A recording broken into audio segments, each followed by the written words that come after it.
Saya melihat yang sudah kalian kerjakan biasanya agak tidak, artinya sesuai dengan yang sudah kita pelajari. Nanti juga saya jelaskan biar tidak salah persepsi lagi. Kalau untuk soal-soal yang lain kelihatannya udah nggak masalah ya. Terakhir soal-soal yang alternatif itu saya melihatnya sudah adil. Nah, jadi kita tunggu sampai kurang lebih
ya belum saya jelaskan ya.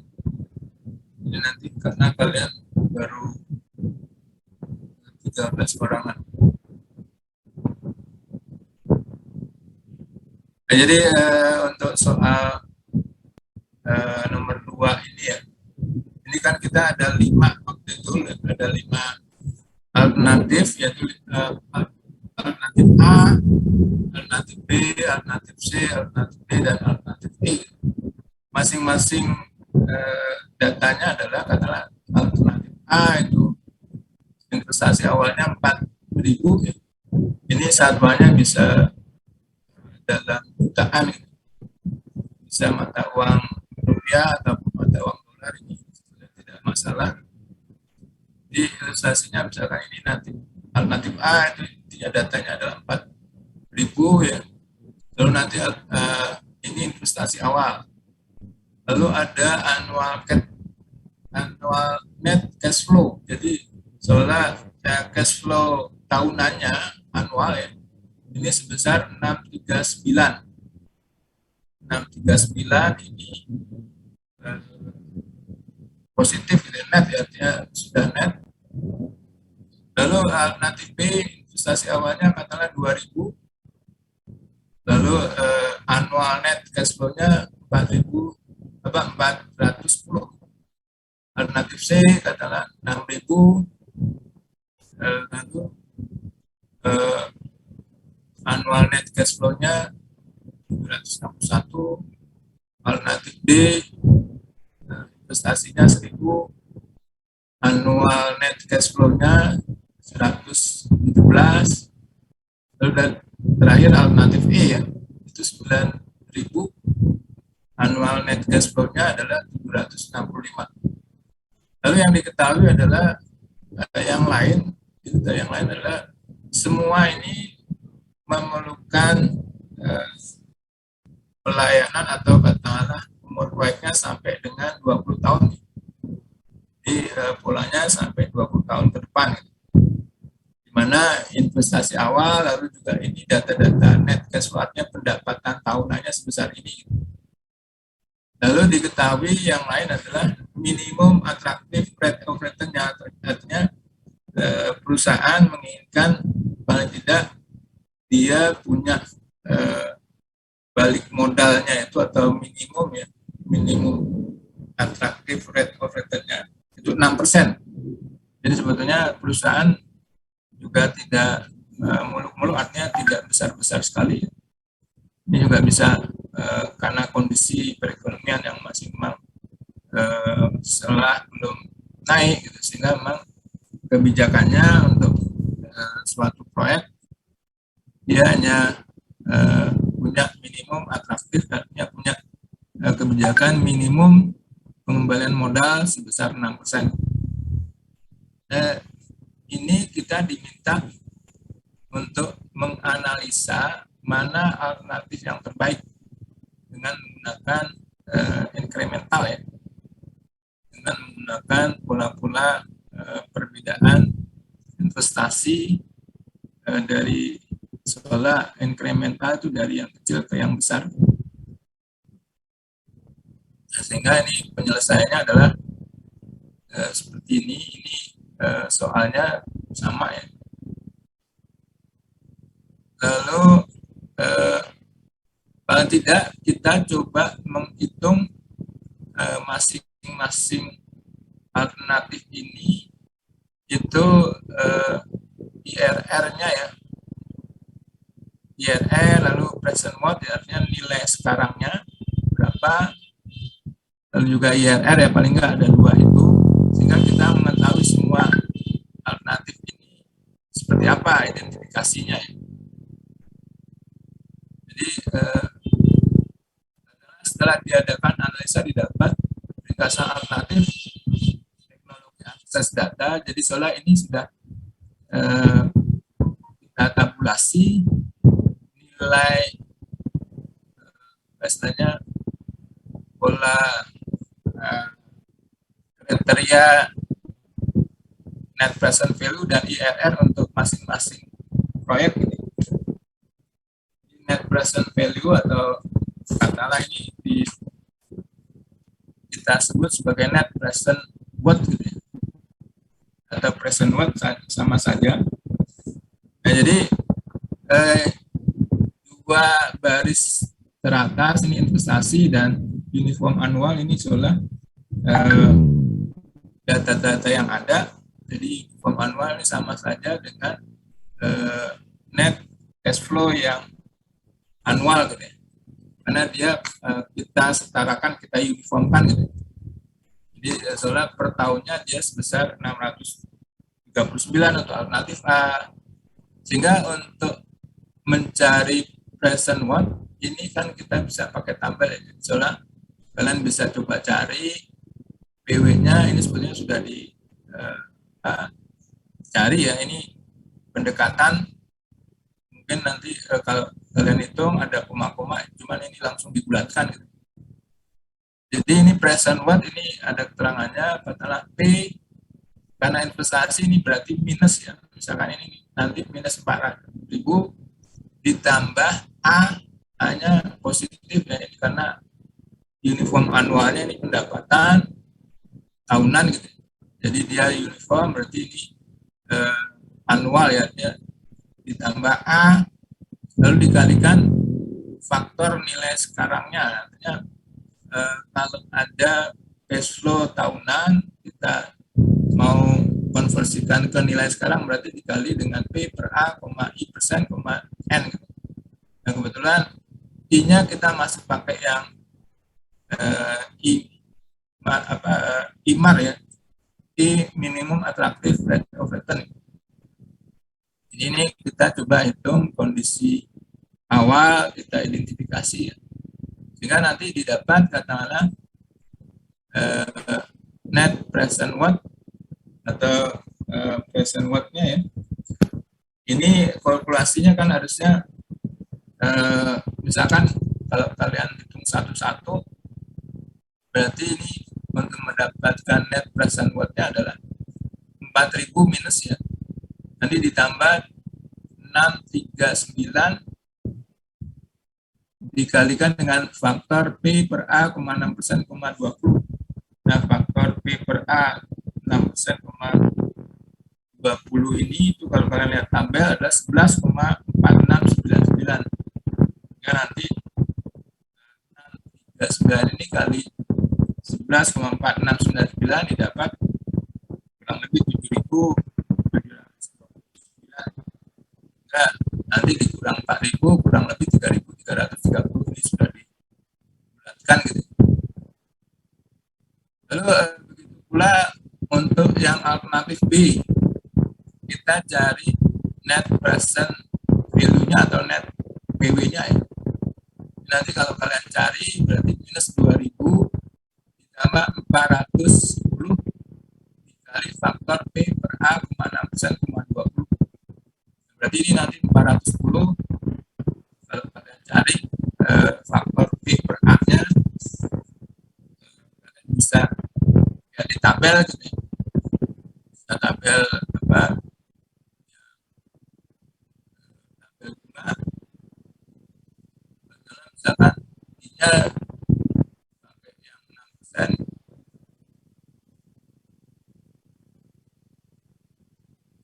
Bisa pakai tabel bunga yang 6% ini. Sehingga P per A-nya adalah ini. Nanti kalau dikalkulasi P per A jadi yang N-nya 20 ya, karena jangka waktunya 20. Berarti ini nanti 11,4699. Nah, nanti berarti yang 11,4699 dikali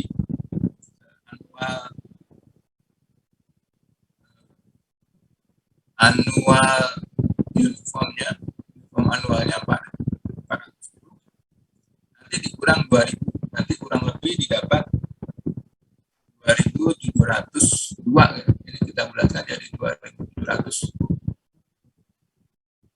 Lalu begitu seterusnya ya nanti sampai dengan alternatif E, kita cari net present value-nya ya. Nah, lalu juga kita coba cari IRR-nya, IRR masing-masing alternatifnya atau IRR individualnya. Kita juga bisa mencari IRR-nya ini ya dengan pola coba-coba. Artinya ini yang bisa coba-coba pertama I6% juga bisa dipakai. Nanti bisa karena di sini salah I6%-nya agak besar 3.300 ya. Intinya kalau kita melihat yang hanya alternatif dengan menggunakan metode net present value, ini soalnya kan alternatif A-nya dia menghasilkan net present value yang lebih besar dibanding yang lain-lain. Nah, cuma kita lihat misalkan IRR-nya, nanti IRR-nya dia untuk yang alternatif A-nya 15%. Alternatif B nanti setelah dihitung 20% ya. Ini jadi agak bias artinya antara metode net present value dengan IRR ini seolah kalau di ya net present value misalkan alternatif A yang lebih baik, tapi yang IRR dari data individual tadi dari masing-masing alternatif tadi seolah alternatif B yang lebih besar. Nah ini yang seolah agak bias, kita coba selesaikan dengan incremental gitu. Ini juga untuk misalkan tadi ya IRR 15%, ini juga coba kalian cari sendiri. Ini sudah dilakukan, dicari. Ini nanti dapatnya 15% ya. Dengan dicoba-coba, misalkan dicoba-coba pertamanya bisa tadi pakai yang 6%, lalu nanti dicoba-coba yang kedua pakai misalkan 10%, nanti diinterpolasi dipakai rumus IRR gitu. IRR adalah I1 ditambah net present value 1 dibagi net present value 2 dikurang net present value 2 net present value 1 dibagi net present value 1 ditambah dikurang net present value 2 nanti dikali I2 min I1. Jadi nanti setelah dicari kurang lebih nanti IRR untuk alternatif A-nya 15%, IRR untuk alternatif B-nya 20%, alternatif C-nya 11%, alternatif D-nya itu 10% ya. Alternatif E-nya ini kurang lebih net present value-nya 0. Jadi dengan data interest yang 6% tadi ya. Jadi data awal kan MAR-nya minimum atraktif rate of return-nya 6%. Ini soalnya net present value-nya setelah dihitung nanti kurang lebih 0 ya. Maka IRR-nya juga dia 6%. Nah, intinya ini ada dua alternatif yang kita nilai dengan metode net present value maupun metode IRR yang agak kontradiktif ya, agak bias. Makanya coba kita lakukan dengan metode incremental analysis, cuma dengan pola delta IRR ya, yang sudah kita pelajari. Nah, sehingga paling tidak dari tabel di atas ya, dilihat bahwa alternatif A memberikan hasil net present value dan net IAE yang terbesar. Tapi jika kita bandingkan IRR alternatif A dengan alternatif B, maka B yang jauh lebih menarik. Hal ini membuat pengambilan keputusan tidak konsisten. Jadi tadi ya, soalnya dengan masing-masing katakanlah metode, yang pertama metode net present value, ini dia alternatif A yang lebih besar. Kita cari selisih data yang misalkan uniform annualnya atau pendapatan tahunannya juga sebetulnya ini alternatif A yang lebih besar ya. Juga cukup besar dibanding yang alternatif B. Tapi nanti alternatif C juga dia lebih besar ya untuk pendapatan tahunannya. Nah, cuma kalau dihitung dengan net PW, net present worth atau net present value, itu alternatif A yang lebih besar gitu. Tapi untuk kita hitung dengan IRR, seluruh alternatif ini yang besar adalah 20% ya. Ini jauh dari minimum atraktif, artinya jauh dari kebijakan yang diinginkan oleh perusahaan yang hanya 6% gitu. Berarti kan sebenarnya menguntungkan ya. Nah, cuma ini ada dua yang kontradiksi, artinya antara IRR dengan net present value itu antara alternatif A ataupun alternatif B ya. Makanya kita coba lakukan dengan incremental ya.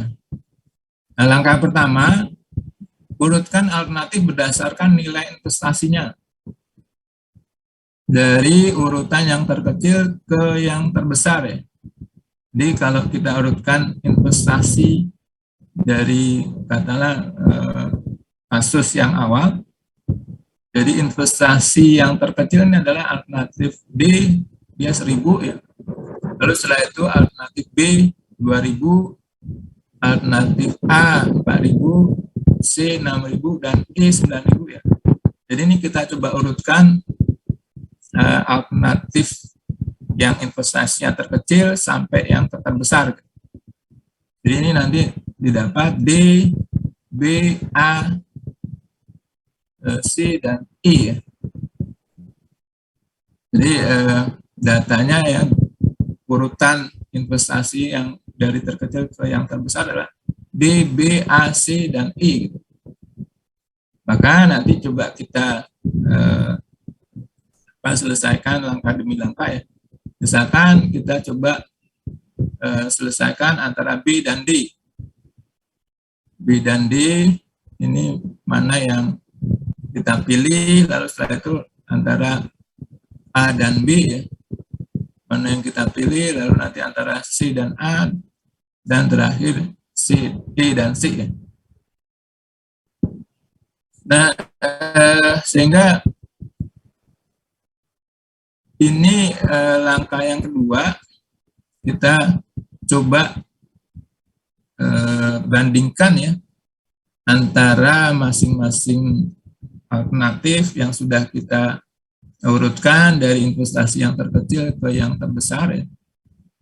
Jadi tadi urutannya adalah dari yang terkecil ke yang terbesar. Itu ada alternatif katakanlah D ya. Jadi yang pertama adalah alternatif D, lalu nanti alternatif B, alternatif A, C, dan E terakhir ya. Nah, sehingga coba kita bandingkan dulu antara B dan D ya. Ini antara B dan D. Jadi delta investasi tadi, investasi A-nya adalah apa, antara B dan D ya. Jadi yang pertama kita coba lihat alternatif D-nya itu 1000 di data awal, alternatif A-nya alternatif D-nya 1000, alternatif B-nya 2000, maka selisih antara B dan D-nya 1000. Lalu sama kita coba kalkulasi delta selisih annual net cash flow atau uniform annual gitu. Ini deltanya. Nah, antara B dan D itu delta annual uniformnya atau annual net cash flow-nya adalah yang alternatif B-nya 4.410, lalu alternatif D-nya adalah 117. Jadi 410 dikurang 117 nanti didapat delta annual net cash flow-nya adalah 293 gitu. Nah, sehingga ini juga dari data ini sama aja, ini sebagai P ya, investasi awal minus, lalu ini soal pendapatan tahunan, selisih antara B dan D itu 293. Sehingga kita juga coba cari delta IRR-nya. Delta IRR sama sebetulnya polanya mencari IRR kita bisa cari dengan langkah coba-coba, atau bisa saja ini untuk mendapatkan 29% ini katakanlah polanya seperti ini ya. Jadi untuk mendapatkan 29%,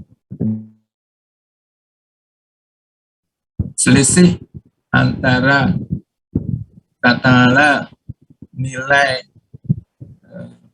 investasi ya, ini berarti selisihnya adalah 2000 dikurang 1000, itu selisih antara B dan D ya. Lalu ini juga selisih annual cash flow ya, atau annual uniform. Ini yang B-nya 410, lalu yang D-nya 117, sehingga nanti didapat 293. Maka kalau kita kalkulasikan adalah ini nilai P sama dengan annual cash flow ya, A berarti ya, cuma yang selisihnya dikali P per A, I persen, 20. Sehingga nanti polanya adalah P per A, I persen, 20 ini adalah 3,4. Ya 1000 dibagi 293 ya, ini kurang lebih 3,4. Nah, intinya nilai untuk I yang mendekati 3,4 ini coba kalian lihat tabel, bisa saja nanti pendekatannya adalah kalian coba lihat I yang 30% dengan I yang di bawahnya, yang misalkan I yang kalau kalian tabelnya ada 25%, berarti bisa saja pakai yang 25%, maka nanti diinterpolasi, nanti didapat kurang lebih 29%. Jadi ini lihat tabel yang mendekati 3,4. Jadi polanya adalah ini kita mencari delta IRR gitu. Nah, sehingga delta IRR-nya untuk B dan D itu 29%. Jadi kita bisa buat skema proses ya. Kita bandingkan antara B dan D, misalkan ini yang dari yang terkecil D, B ya, nanti A, C, dan E. Nah, sekarang kita coba bandingkan antara D dan B-nya dulu. Ini setelah dikalkulasi katakanlah delta IRR-nya tadi 29% ya. Ini lebih besar dari suku bunga minimum attractive rate of return yang 6% ya. Jadi kalau kalian coba lihat baca lagi ya yang kita sudah bahas. Kalau ada delta IRR yang lebih besar dari suku bunga MAR, berarti investasi yang lebih besar ini yang kita pilih. Berarti dari sini kita pilih alternatif B karena dia investasinya lebih besar dibanding yang B ya. Jadi di sini pilihannya adalah B. Berarti nanti B kita bandingkan lagi dengan A gitu. Nanti kita coba lihat antara B dan A ya. Nanti katakanlah A-nya 4.000 investasinya, lalu nanti B-nya 2.000, maka deltanya itu adalah 2.000. Lalu nanti annual net cash flow untuk A 639, lalu untuk yang B-nya adalah 410 ya. Maka delta annual netnya adalah 229. Jadi yang annual net cash flow di A dikurang B itu 639 dikurang 410. Ini nanti didapat 229. Nah, sama nanti kita coba cari delta IRR-nya dengan pendekatan sama ya. Intinya kita bisa cari coba-coba. Nanti 2000 dibagi 2210 ini berapa? Nanti bisa pakai tabel atau bisa cari IRR yang dicoba-coba ya. Cari dengan data-data yang dua ini kita bisa kalkulasi sehingga nanti didapat katakanlah IRR-nya kurang lebih 10% delta IRR. Nah, ini kita bandingkan lagi dengan suku bunga minimum attractive rate of return ya. Soalnya didapat suku bunga istilahnya suku bunganya ini 10%, berarti dia lebih besar dari suku bunga MAR ya. Berarti kalau ini polanya berarti kita coba ambil yang nilai investasinya besar gitu. Nah, nilai investasi yang besar ini adalah alternatif A. Jadi ini setelah kita bandingkan tadi antara B dan A, berarti ini kita pilih investasi yang besar ya. Ini berarti masih A gitu. Berarti ini antara A dengan C ya. A dengan C berarti ini ya. Nanti kita juga coba lihat selisihkan, misalkan tadi A-nya 4.000 lalu C-nya 6.000 ya. Jadi selisihnya adalah C dengan A ini 2.000. Selisih delta annual net cash flow atau annual tahunan, pendapatan tahunan ya di sini. Ini juga kita selisihkan, yang C-nya 761, yang A-nya 639, berarti ini kita selisihkan, deltanya didapat 122.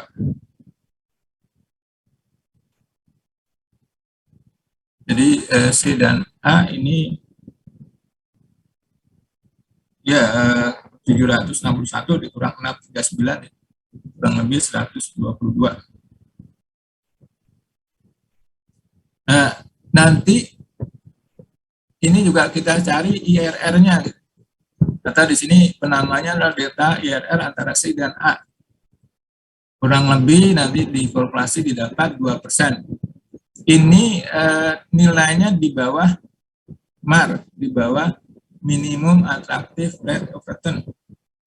Maka kalau di bawah ini berarti kita ambil nilai investasi yang lebih kecil. Tadi alternatif C-nya itu investasinya 6.000, alternatif A-nya 4.000, berarti ini kita pilih yang A gitu. Jadi antara A dan C kita pilih A. Sekarang nanti terakhir tinggal antara A dan E gitu. Antara A dan E misalkan dari data awal A-nya investasi awal 4.000, lalu C-nya 9.000 ya, E-nya 9.000. Nah, cuma selisih antara ini tadi antara C dan A kita pilih yang A, tapi nanti tetap yang urutannya kan antara D, B, A, C, dan E ya. Berarti di sini antara E dan C, selisih antara E dan C ini berarti 9.000 dikurang 6.000, berarti delta investasinya adalah 3.000. Cuma pilihannya kita tetap pilihan yang A tadi antara A dan C. Tapi untuk deltanya berarti ini delta antara E dan C. Nah, di sini kalkulasinya adalah delta investasinya 3.000, lalu delta annual net cash flow-nya ini antara E dan C ya. Berarti itu 785 dengan 761 ya. C-nya 761, sehingga ini deltanya adalah 24. Nanti dikalkulasi lagi juga dari data ini didapat IRR-nya, artinya delta IRR ya. Artinya untuk delta IRR kita juga cuma data dua ini. Nanti ini setelah dikalkulasi IRR-nya kurang dari 0, negatif lah. Nah, sehingga kita coba lihat ini delta IRR didapat kurang dari minimum attractive rate of return. Berarti dipilih alternatif yang investasinya lebih kecil ya. Berarti ini kita pilih yang A tadi. Maka dari data-data ini, dari penyelesaian ini dipilih alternatif A. Jadi ini adalah hasil dari incremental analysis ya.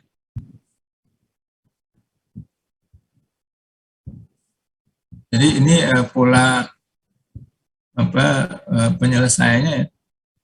Kita dari data awal karena antara penyelesaian dengan metode net present value dengan IRR itu beda hasilnya. Misalkan yang net present itu metode alternatif A, tetapi yang IRR-nya alternatif B, maka kita coba selesaikan dengan incremental. Nah, nanti dengan incremental ternyata memang kita pilih yang alternatif A ya. Jadi ini pola-pola penjelasannya ya. Lalu nanti terakhir ini penyelesaiannya langkah-langkahnya. Jadi urutkan alternatif berdasarkan nilai investasi dari urutan yang terkecil ke yang terbesar, didapat D, B, A, C, dan E ya. Lalu bandingkan alternatif dua alternatif terkecil, pertama D dan B, kemudian hitung IRR incrementalnya ya.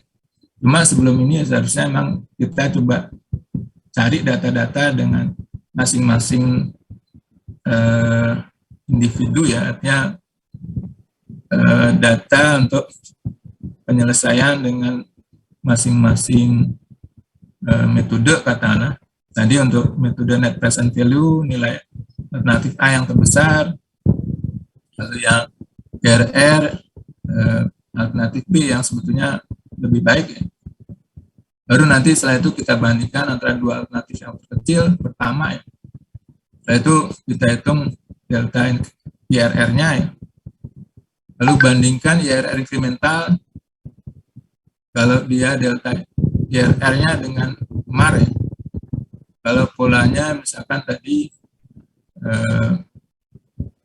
IRR yang katakanlah lebih besar, kita ambil yang nilainya lebih besar ya. Tapi kalau nilainya lebih kecil, kita nanti ambil yang lebih kecil. Jadi ini tadi ya, jika delta IRR lebih besar dari MAR, pilih alternatif yang memiliki investasi lebih besar. Dan jika sebaliknya IRR lebih kecil dari MAR, pilih alternatif yang memiliki nilai investasi lebih kecil. Lakukan ulangi ya langkah-langkah 2 sampai dengan 4, sehingga diketahui alternatif yang mana yang harus dipilih. Jadi dari sini sebenarnya alternatif A yang dipilih. Jadi itu untuk penyelesaian inkremental ya.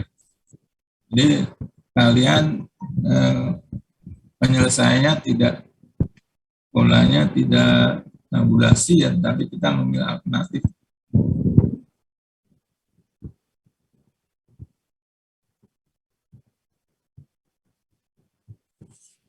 Jadi ini pola penyelesaian untuk metode inkremental.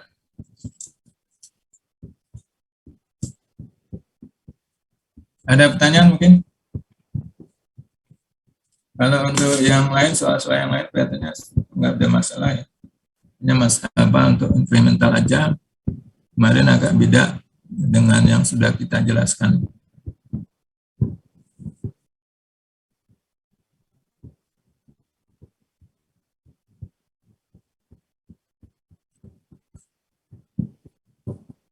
Lalu nanti kalian paling tidak ujiannya itu kan kita ada pertemuan, jadi harusnya hari ini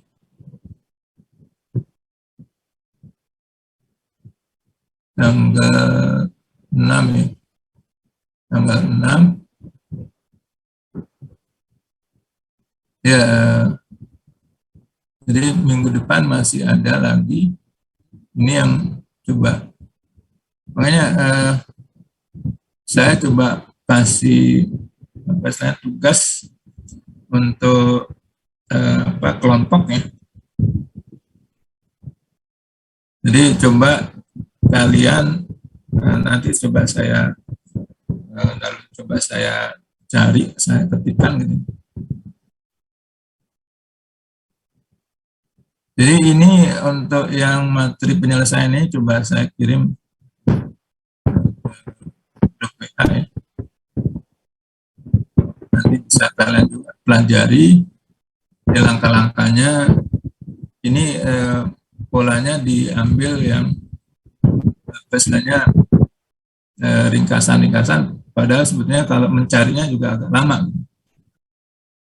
Jadi ini intinya coba kalian pelajari ya. Nanti sambil kalian pelajari, saya akan coba cari tugas kelompoknya, tugas kelompok terakhir.